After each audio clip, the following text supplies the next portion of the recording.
So lads, today we're going to be talking about this right here, this article right here, and it doesn't come out looking the greatest for Napheese Collier, I have to admit. Like, it does not come out looking brilliant for Fee. Like, I don't think it looks bad for Fee. I don't think it comes out looking brilliant for her. And I think the casual fan is on the side of, like, I think most reasonable fans are on the side of, we like Fee, but Fee should not be involved in any sort of CBA negotiations. One second. I'm just going to see. My lighting has been a little bit off where I am right now. I'm trying to see, is this light turn on? Is this better? This might be better. Boom. That's way better. That's way better. Sorry. In the new house right now, and just didn't even realize there was a light in the room that I have set up as an office. But I think it says here, she barely slept the night before she wrote the same to Rock WNBA. Obviously, it's revealed what she got injured. It says here, Collier would do this alone. There was no communication or coordination with the Players Association, for which she serves as vice president. So she just went rogue. She literally did something that could negatively affect CBA negotiations. She went rogue. Like, I don't think there's any other way of describing this. She went rogue. She went rogue, did her own thing. It says here, the general message she planned to deliver had been on her mind for months, ever since a meeting 7 months ago. Back in February, source said Engelbert called a meeting with Collier and her husband, Alex Basil, the president of Unrivaled, a start of 3v3 league found alongside Collier.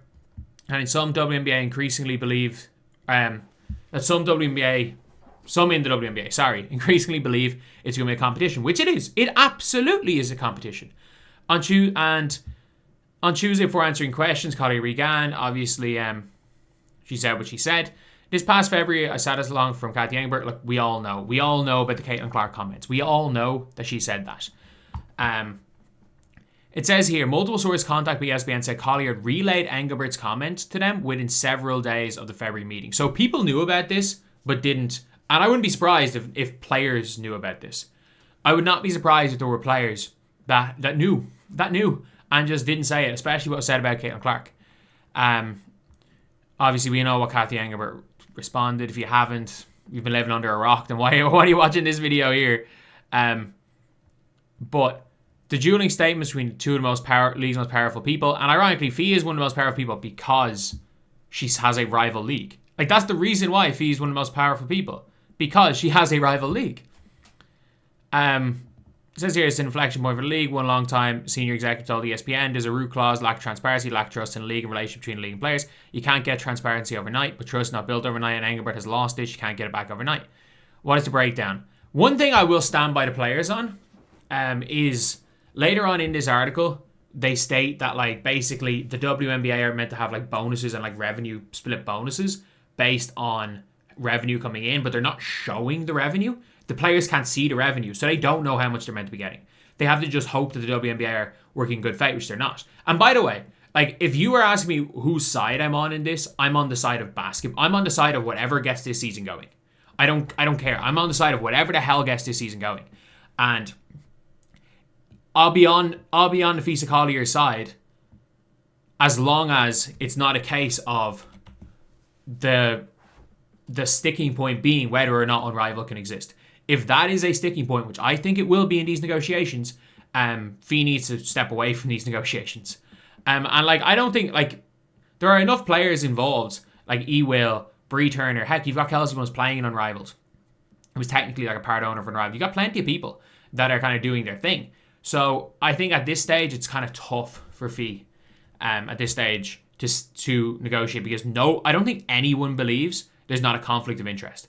I think the question of whether or not she's negotiating in good faith is something that people are kind of towing the line, but everyone can admit there's a conflict of interest.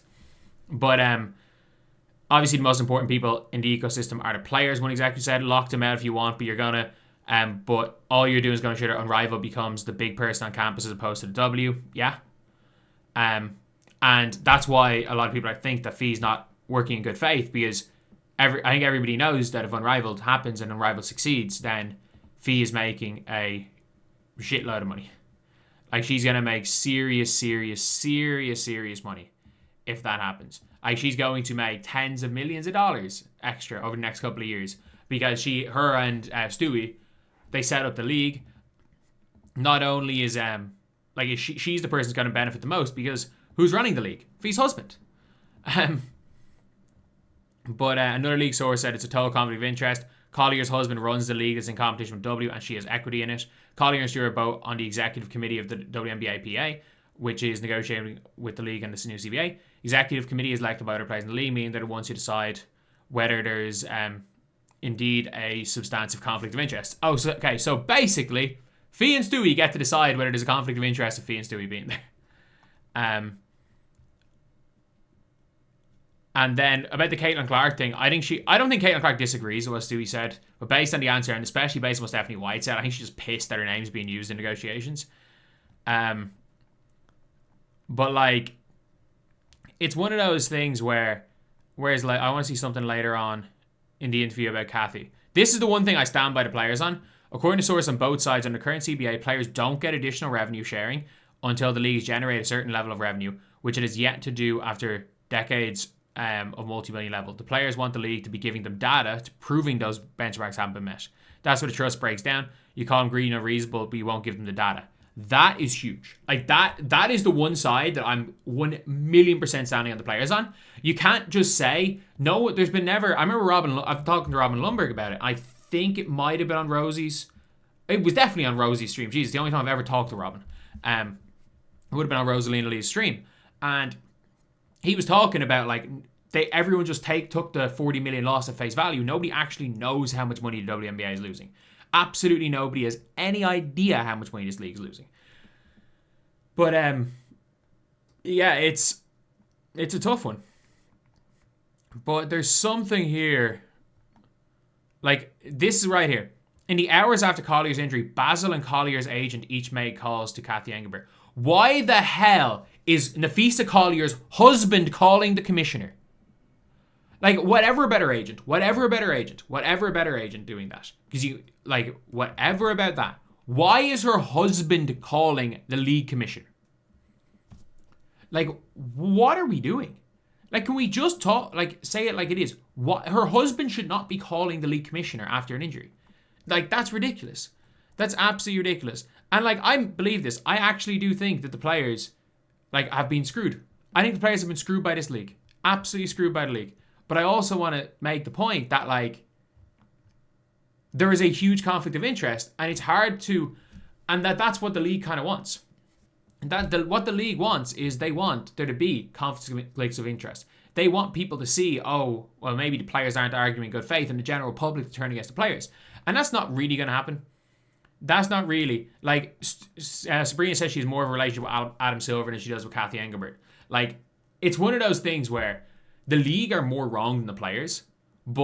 And this is me coming from a position where I actually like Napheese Collier. Like, I genuinely like Napheese Collier. But her and Stewie cannot argue, especially her, because her husband runs the damn league. She cannot argue in good faith. Like, she is all for Unrivaled rather than W. She absolutely cannot argue. Not argue in good faith. She can't argue without a conflict of interest, and it's hard to argue in good faith when you benefit from a lockout more than anyone. It's really hard to argue in good faith.